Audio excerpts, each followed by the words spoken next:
Well, the government's giving its response this morning to Sir David Skegg's border reopening report. The advisory group suggests our borders stay closed until at least early next year. It doesn't set a vaccination target that would equate to opening those borders. Business New Zealand's Kirk Hope said this before the report came out. It's really important for the government to set out the clarity and transparency that I think particularly business needs to understand what the plan is going forward. You might recall that the government have been criticised for not really having a plan. This is their opportunity. And Kirk Hope joins us now. What do you reckon, Kirk? You think you're going to get the plan that you need this morning?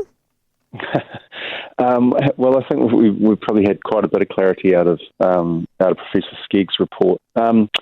I guess it just reinforces the need for kind of everyone to get vaccinated, even if you don't want to travel, so that so the population is protected. That way, the borders can open more quickly.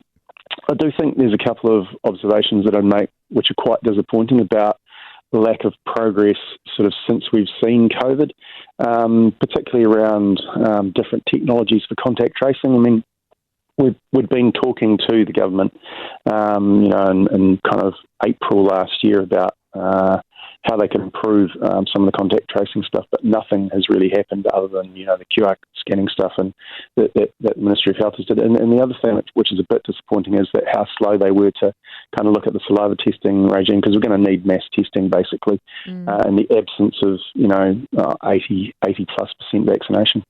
What about plans to fix the MIQ booking system? I mean, is that something that you would be keen to look at?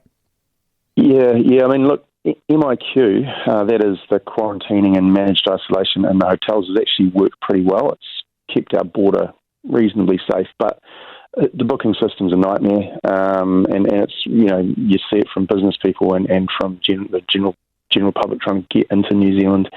New Zealanders trying to get back can't get spots. It's so it needs to be fixed, frankly.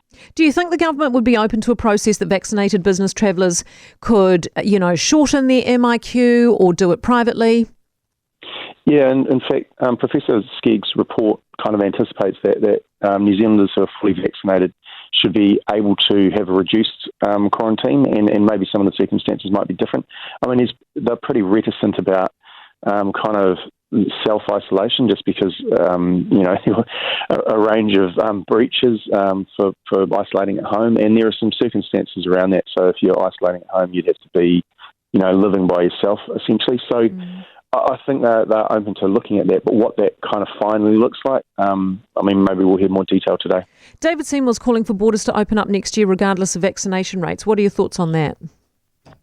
Well, I think, as I said, the disappointing thing is that I don't think we'd have the capacity, if an outbreak occurred, to kind of manage it particularly quickly, particularly if it was Delta, because we really haven't advanced contact tracing, and nor have we got the ability to deploy saliva testing at pace and scale. I mean, that must be infuriating. I mean, if you go back as far as April last year that you've been talking to them about these things, I mean, have they come back to you at all on whether they're even giving them consideration? In terms of you might recall there was the Bluetooth card that they were looking at as an additional contact tracing mechanism. Haven't heard a thing about that since last year, frankly, and I think they just ditched it. We're going to need layers of protection. It's not just going to be one kind of contact tracing methodology. We're going to need a series of them, and the databases will need to speak to each other. I think that's true even if we have a reasonably fully vaccinated population, because if it's not COVID, it'll be some other thing, down the track. Yeah, exactly. What about targets for the border opening in terms of vaccination targets? Good idea or not? I mean, politically, I guess they'd be shy to put a target up because then they miss it and they get punished politically. Yeah. I mean, look, I kind of think the message needs to be everyone needs to get vaccinated if we want to protect the community. Forget about it. Obviously for us, for business, we're keen to see the borders open safely.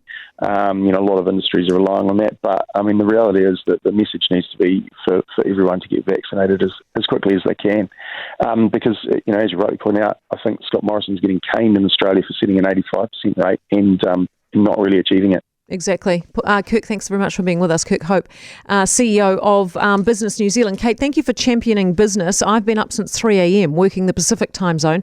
I've got companies in New Zealand and the US, and this inability to travel is on the verge of costing me and the jobs of many of the people I employ.